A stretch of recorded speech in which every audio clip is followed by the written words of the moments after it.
I am so excited for our guest today.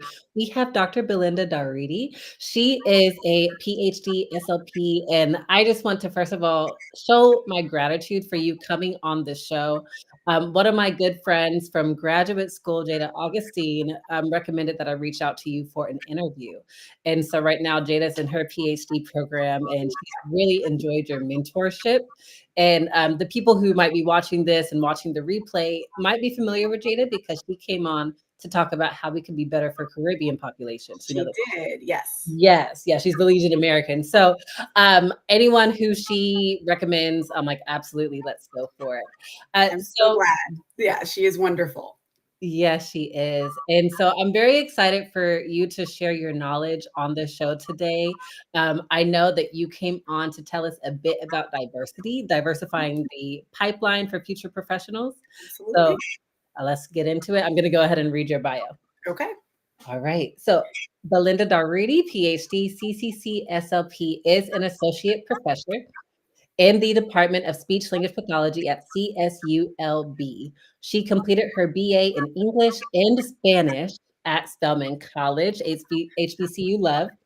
She earned her MA in Speech Language Pathology and Audiology at NYU and her PhD in Education with a specialization in Human Development and Psychology at UCLA.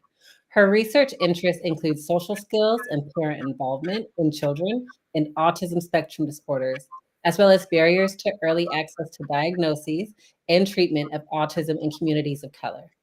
Additionally, she is interested in issues of cultural competence for speech language pathologists. She is currently serving as National NISLA Advisor and a member of the ASHA Board of Directors for 2023 to 2025. Dr. Belinda, is there anything at all that I missed in your bio? No, it is a mouthful. So thank you for that lovely introduction. Much appreciated. That was amazing. Before we get into the questions I have for you, what is your why? Why did you join this profession and why did you stay? It's so interesting. I tell this story. So, my why, I was in high school. I grew up here in Los Angeles. I was one of maybe 5 Black students at my private school in the Valley. And I used to commute these long commutes from where I lived to go to this very elite private school in Los Angeles that my mom was intent on me going to. And I remember one summer we got out of school and I was laying out just like reading a book at the start of the summer. And she said, "Well, what are your plans for the summer?" And I said, "Oh, I just want to relax." And she said, "Oh."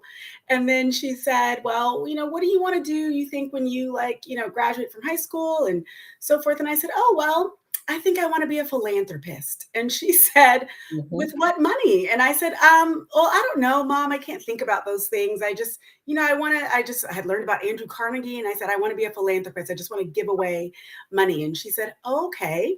And so the next day, she's asked me to run an errand with her. And she took me to a client of hers who was a speech language pathologist and owned a private practice. And they were having a summer camp for kids with special needs, with a variety of disabilities. And she got in the car and she said, "I'll pick you up later. This is your job." And she drove off. And so You don't have to home relaxing. yeah, she was like, "No, no, there is no. What are you doing?" This I was having a kind of war of cultures, and that was not my option. So Okay. I was there for the full day, and when she picked me up at 3, I said, "This was amazing. This was so fun. This was so interesting." And that was the start of how I got into this field. So I got into it because it felt like volunteering. It felt like giving, but it was a career. And so I said, "You mean I get to like really work with these kids and have fun with them and really help them learn how to communicate?" And at the end of that experience, at that 4 weeks that I spent there as a high school student at this speech and language camp, one of the kids who was nonverbal, who hadn't said a word the entire camp session, on that last day spoke. And I was like, "This is amazing." And I just remember all of the speech language pathologists and all the staff, we were like crying. And it was just so amazing. And his mom was crying. And I said, "This is what I want to do." And so that was a really powerful just summer for me. I'm very grateful that my mom did not let me sit around and read in leisure when that was not my life. And it has been an amazing journey in regards to why I have stayed. I think I still have that same passion that I felt when I first heard that boy's voice all those years ago. And it's shifted, and it's not the exact same, but that's what's beautiful about the career is you get to wear different hats and try different things and enter into different spaces. And so I still have that same fire and passion and love for the field that I had when I was first introduced. Wow, that is a really transformative story. Kudos to your mom. I am also Yes. cracking up how you said that there's a clashing of cultures. So my Yeah. mom's like, chill. She said, chill. Yeah. I mean, So it was very different culturally. So the school that I went to was with, the descendants of Disney and it's just, and that she's like, you're confused. And so I had to have a back come to Jesus. She set me straight, and that was very helpful.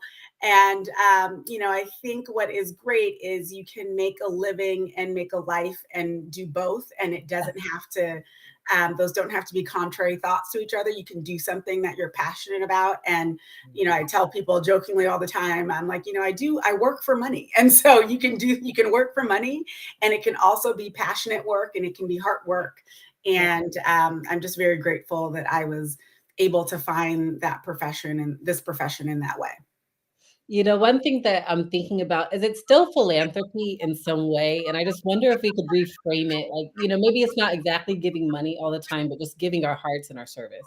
Absolutely. I think there's always been a part of me that just really liked service, and I think that's been a thread just throughout my life. And I don't know why that is, but it just is part of who I am intrinsically. And so the school that I went to, I was always doing service there, and it was part of their curriculum is service. And I think that was part of the seed that was planted there. And then when I went to Spelman, part of our mantra is service to others. To whom much is given, much is required.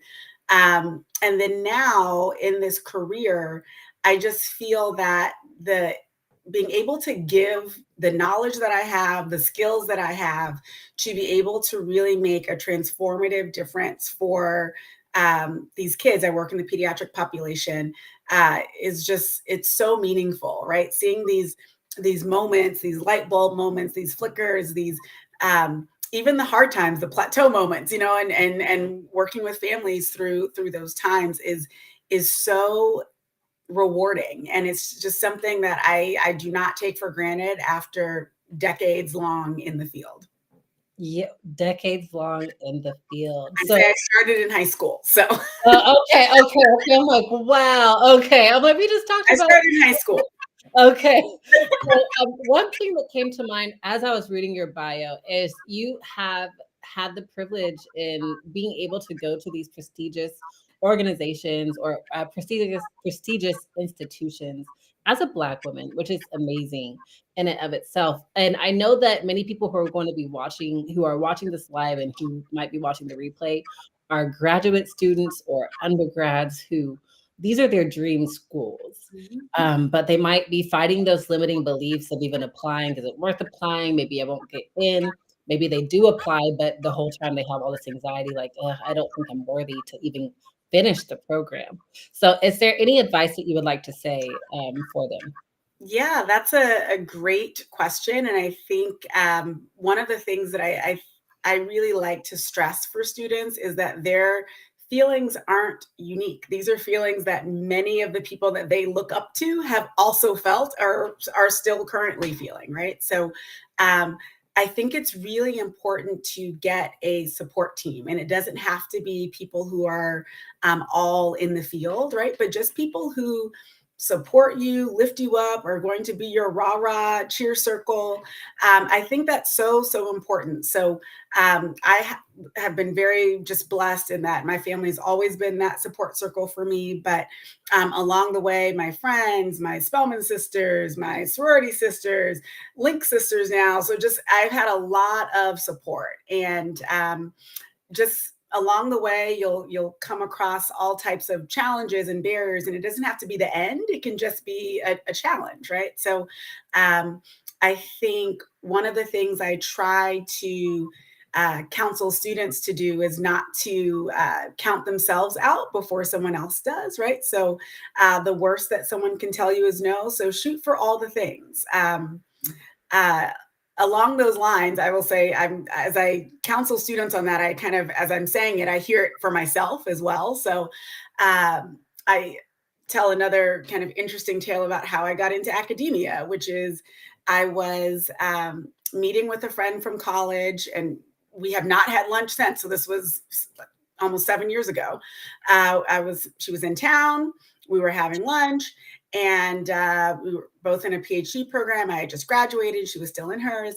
And we got to talking about what we wanted to do with our PhDs and where our future was going to be. And I said, oh, well, there's this great job I just saw. It was, advertised in this and the ASHA leader. And I put it on my vision board. It was January. And I said, and I'm really excited. I'm just putting it on my vision board of what I want for the future. And she looked at me and she said, well, why don't you just apply? And I said, well, I mean, I don't know. It's a vision. It's like, it's what I want to do in the future. Uh-huh. And she was like, well, it sounds like you could just apply. And I was like, huh, okay. So, it was an interesting thought. And I applied to the job as a practice, right? So I tell people all the time, I applied as I want to know what it's like to apply to an academic position, in 10 years when I'm ready. And so I applied. And I was on like about round 3 of the interview, and they had gone in for the all-day interview that you do in academia.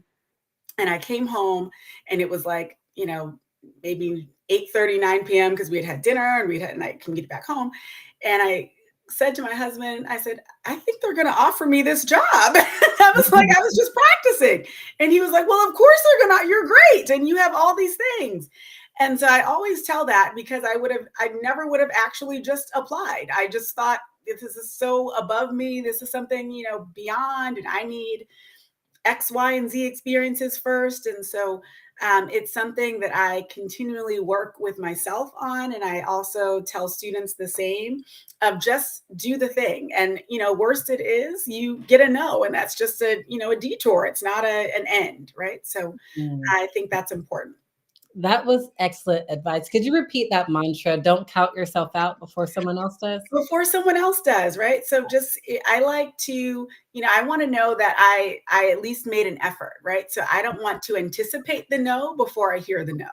And so there are a lot of opportunities that I have come across, gotten, and it was simply because I made the effort, right? And so I think that that idea of thinking that you're counting yourself out before someone else does certainly comes back to those feelings of imposter syndrome, of not feeling qualified or worthy. And it's an ongoing challenge to just continue to fight that feeling and just make the effort.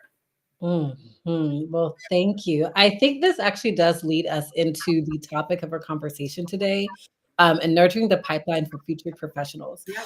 So I didn't even get to ask you about your research interest. Before we get into that, can you tell us a little bit about your research interest? Sure. So my passion is certainly in autism. That's what drew me to the field. I had never heard of the word even before that summer. And it was a really just eye-opening summer into the world of communication disorders and disabilities, and working with kids who had communication challenges of varying types of levels. And I love the population. When I first had that first summer experience, I worked at that same private practice for years, all the way through grad school. I would come back in the summers. And I just really loved how much growth and progress kids made with intervention. But particularly, I really loved the look on parents' faces when they saw me and they were like, oh, hi, we've never had, a speech language pathologist who's Black before. And I'm like, oh, and they were just so excited. And so it was a different feeling for them. And then my background in Spanish as well, when I would work particularly with early intervention populations, and just the relief that I would see on parents' faces and being able to communicate in their primary language. And so that became particularly motivating for me in wanting to be particularly mindful and helpful to those families in particular who often are not as seen or as represented as they could be.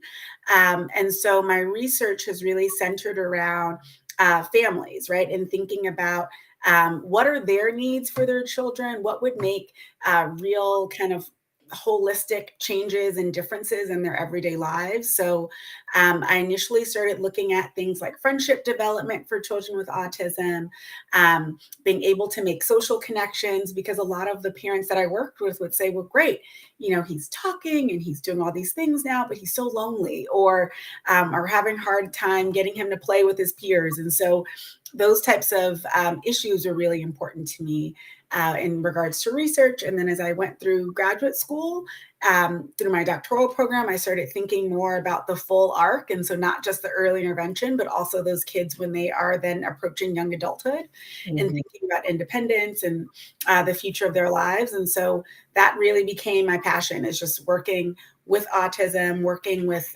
families and supporting their needs. And then that arc has kind of fully come across now, working in academia, where the passion has shifted to really working with future clinicians and making sure that they are culturally responsive, that they're able to hear their families, that they're able to relate to them, that they are prepared to work with the families that I used to work with. And so that's what I thought about when I transitioned from full-time clinical work to full-time academic work, is I thought, I hate to leave the field as a practitioner, because who's going to come up? And so I need to really be intentional about who's coming up. Wow. Thank you for that. One question that I have, as an expert in human development and psychology, how do you think that we can create a more inclusive pipeline of diverse future professionals in healthcare and education? So I think about this question in a couple of different ways. So certainly it is through representation, right? I think that it's not lost upon me that that first experience that I had was with a Black speech language pathologist who was a private practice business owner. She was very, and is very, intentional about mentorship and diversifying the pipeline and just showing all the possibility of this field. And so I was very grateful for her mentorship, Dr. Pamela Wiley, who's an ASHA fellow. And so I was really grateful for that type of representation there. However, I also think that sometimes when we think about representation, we think that the role of diversifying the pipeline is only those clinicians who look just like the pipeline that they want to diversify. And that can't be the case in this field.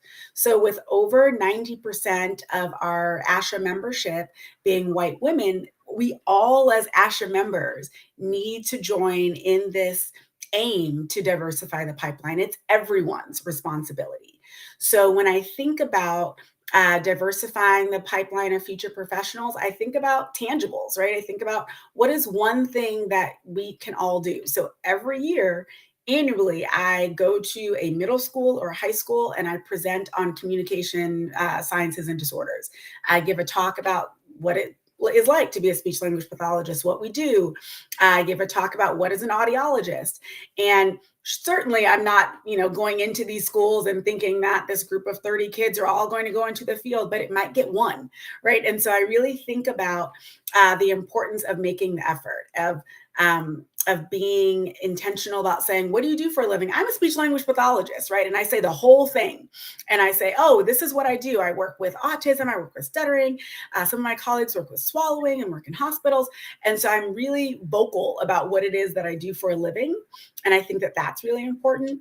And so I think if every speech language pathologist took there's some tools that ASHA has developed and that National NISLA has developed to be able to go into schools and present. If everyone did that annually, I think we would see a real difference in just awareness of the profession as a whole, but also in just the ability of different groups of people to know about this as an option. that's really the part that I hear most, is that people are not aware that this is a profession that exists, right? I've always said to my students, this is a profession that you could go your whole life not knowing existed. And that's a great thing, because it means you never needed it, right? So, but when you do need it, you really want someone who is there, who is knowledgeable and passionate and compassionate for the work, right? So those students who I work with, they got into the field because their grandparent had a stroke, or their father had a traumatic brain injury, right? Or their child or their niece or their nephew has autism. And so you get into it from like a direct connection, right? And that's different than when you're younger and what do you want to be for a living? A teacher, a doctor, a police officer, right? You want to be these figures. And so I would love for our profession to be as known as that. And until that happens, I think every ASHA member, every NISLA student needs to go out and say what they do and say what they're studying. Yes, I agree. I do think it's up to us to not only diversify the profession, but hype up the profession, And so Absolutely. I like how you thought of it as, can we also be community figures? Yeah. Can we also be a part of that? So it's actually incredible. We don't even teach it to the children. We always stick to the nurses, the doctors, and the professors and stuff. Yes, one of my fellow ASHA board members, Dr. Treasurer Williams Wood, said that that was her goal for the profession, is that we would be in like the community helpers box. And so I Yes. think that that's something that is really important, that we continue to spread the word about what it is that we do, and just to alert different communities about this as an option, right? And so I think that is certainly one of the first steps. Well, two questions for you. The first question is, how would you go about even getting the courage to go to different schools to advocate for this profession? And before you answer that, the reason why I say that is because I always hear that as an option. Oh, yeah, we need to go to these middle schools, we need to do this and do Mhm. that. But I actually just don't see it happening.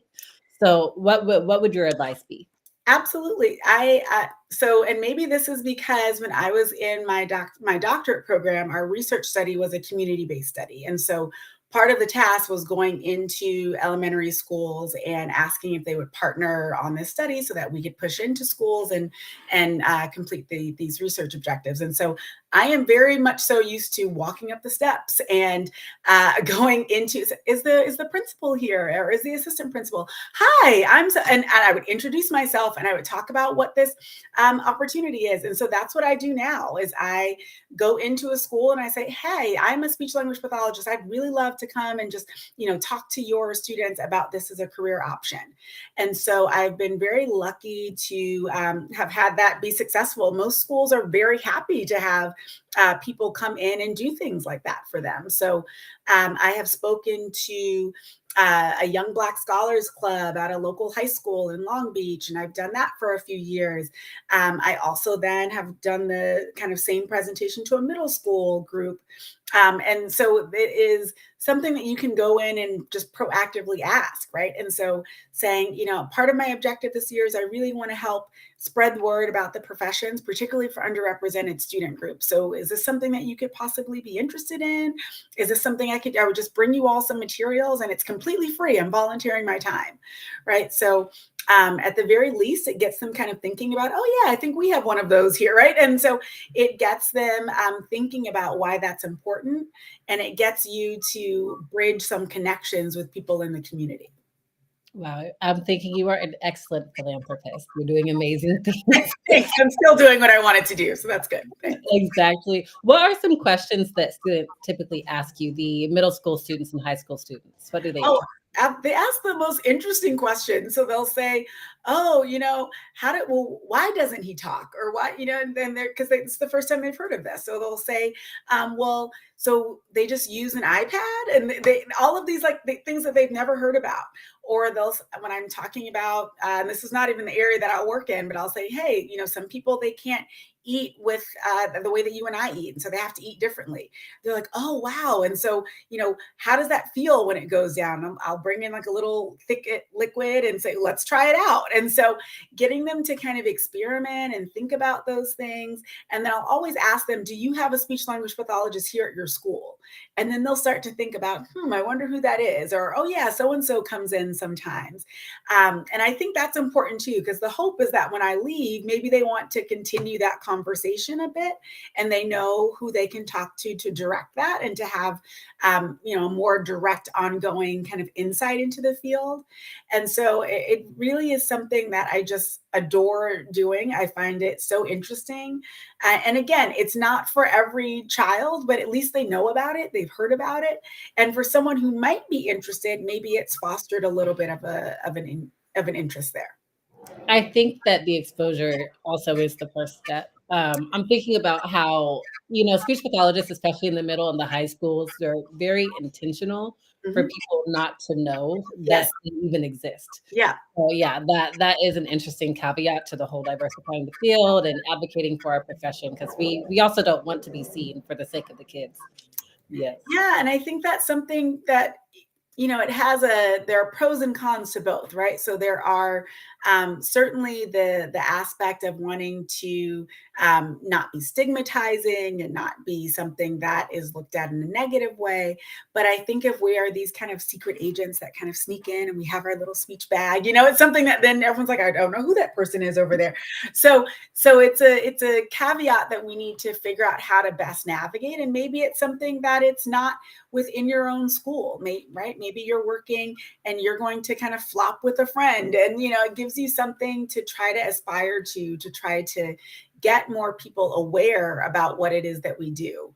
And I think as well, sometimes people have very narrow views of the field. And so every time that I am doing these presentations, I always see the teacher and the assistant principal and someone else, adults and employees at the school in the back kind of going, oh, I never knew, right? So they too sometimes don't know all of the scope and all that the field encompasses. And so I find it's really helpful to be more vocal about what it is that we do. Wow. Thank you so much for being here and not on the show, just for being in this profession and, and really and just showing it off. I love how you came with your SLP gear, so I did. I wear this when I can, when it's appropriate. So yeah. I even just, it's one of those things, like I wear my HBCU attire out and about because I want people to ask and I want them to see it. And so I'll say, hey, I'm a speech language pathologist. And they're like, what is that? And I love that question. So it gives an opportunity to have a conversation.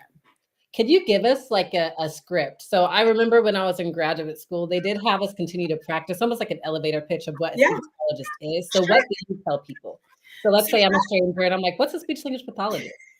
So I always say I help people who need help communicating or feeding, right? And I'll talk about how sometimes people have challenges communicating. And this is what I do is I help people communicate and lead fuller lives, right? And so, and certainly that's not the ASHA definition with the long scope of practice that we have, but it's a great elevator pitch for the lay person to try to understand what that means.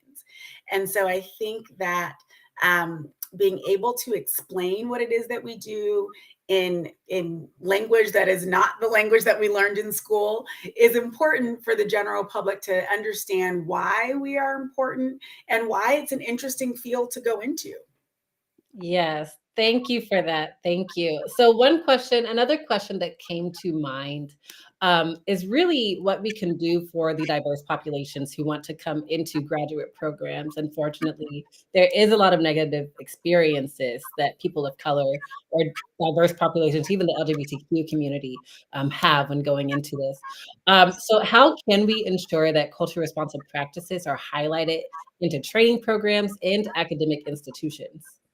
That's such a great question. And I think it can certainly be challenging and it can be disheartening to hear that some of the things that I dealt with in school are some of the same things that my predecessors dealt with, that my current students deal with. And so it is challenging. And I think that one, still having that support network, those people who support you, who keep you uplifted. But in regards to program and systems wide changes, I think those changes come often from students who advocate for those changes. So I often will tell students, if you want certain things in your program, say that, right? Programs respond to the students that they serve. And it needs to be something where students are saying, hey, we're feeling like we're not getting the correct type of content in our courses. How can we adjust that? Right. And so being intentional about those asks, right, and thinking about those types of questions. One of the things that I'll see students ask now is when we're interviewing, they'll say back to us, well, what kind of programs or do you all do about diversity and inclusion? Or how do you all foster belonging here? Or how do you support clinicians who want to work with bilingual speaking populations? And I love those questions because they should continue to be asked so that the faculty, the program directors are hearing that that is what students want, right? And ultimately, these programs need to attract students to their programs to continue to function. And so when students are asking those questions, those programs are going to respond. And so it takes both the students asking those questions, it takes us as faculty continuing to push those discussions within our meetings, within our program calendar, within our curriculum. But it takes both of those aspects to take place to make sure that those program elements are there. When you're speaking, I'm thinking about the students who might be afraid of retaliation for advocating for themselves and just speaking up against this. Do you have any advice for them? I typically will tell students to think about identifying a faculty member with whom they find allyship, right? Or identifying someone who they feel is a bit of a safer space, right? It is also, I get that feeling of not wanting to rock the boat and wanting to just make sure that you put your head down and get through. And I understand those feelings. So there's a couple of ways that you can go about that. Certainly you can talk to someone as a faculty member who you feel like you might have a greater relationship with. You can also always give anonymous feedback to your program, right? That's something that I've seen a lot of programs implement, or ways for students to include anonymous feedback. I always tell students at the end of every class, when they give those course evaluations that are anonymous, write those things down. Say them, document them. Those are collected and those become information that are shared when programs go up for accreditation, when they go up for certain other when they go up for certain other accolades or whatnot for licensure. And so you want to make sure that you're writing down those concerns and that you're documenting those concerns. And then most programs also will solicit feedback from their alum, right? So this is certainly time then where you should feel a little bit separated, right? You've gone through your degree program and now maybe you want to share some feedback as someone who has completed the program. And I think that that's also important to share. So sometimes we experience things and we say, I just want to move on. And certainly that's fair. But I also think sometimes it is helpful once you've taken space to go back and say, here's are some things that I experienced that maybe would have been better if they were done in a different way. And I think that's important to share so that programs can continue to improve and get better. And hopefully that the next generation of student isn't saying the exact same thing that you were. Sorry, I had myself on mute. My dogs are really busy. But, one thing I will say is I do appreciate you also acknowledging that when people graduate and if traumatic things has happened, they just want to get behind them. But Absolutely. it's very important. It's almost like when you're voting, right? It very much so. And I think it's important to be that change, right? So remember, I have had experiences in academia that were not as positive. And I remember saying, you know what, I want to adjunct. And I started as, at least then, if I'm in the classroom, then I get to do some things differently that weren't done for me. And so I think that you can make some shifts by also not only saying some things that need to change, but also being directly part of that effort. So you didn't like how you were supervised. One, tell that program director, let them know what your experience was, but also when the opportunity comes up to be a supervisor, take that, right? And say, hey, I want to supervise a speech language pathology assistant student, or I want to be someone's externship supervisor, right? Take those opportunities so that you can be that person's difference, right? You can be an experience that you wish you would have had. And I think that's a really great opportunity to have. Well, thank you so much for coming on the show. I know that we talked a bit about it this whole episode, but are there any changes that you would like to see us make in this profession? I think one of the main things, and I talked about it before, I would like for every speech language pathologist, every ASHA member to have to go and spread the news of the profession in some way, right? So I think being able to dedicate 30 minutes of this is what I do for a living, or drop materials, or allow someone to come shadow you for a day.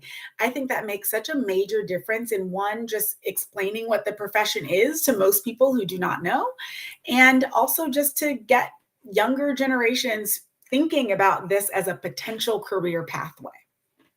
Well, thank you so much for your time and for your sacred efforts in this industry. You are being celebrated in the chat, as you probably saw. I've seen my great students. I saw Caitlin, I see Candace. So just thank you all. These are some of my favorites. They're wonderful. So Yes, yes. Well, if there's nothing else, Dr. Daughrity, that you'd like to share, where can we find you and ask you more about this? sure, I am. I'm just new to Instagram, so for years the students would say, "Are you on Instagram?" I was like, "No, but with the ASHA board role, I said, let me do that." So, and I really enjoy being National NISLA advisor and working with students all over the country. So, I'm on Instagram at Dr. Belinda SLP.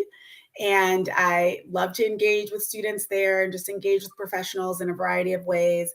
You can find me at every ASHA. I think I've missed 2 in my career. So I will be at convention.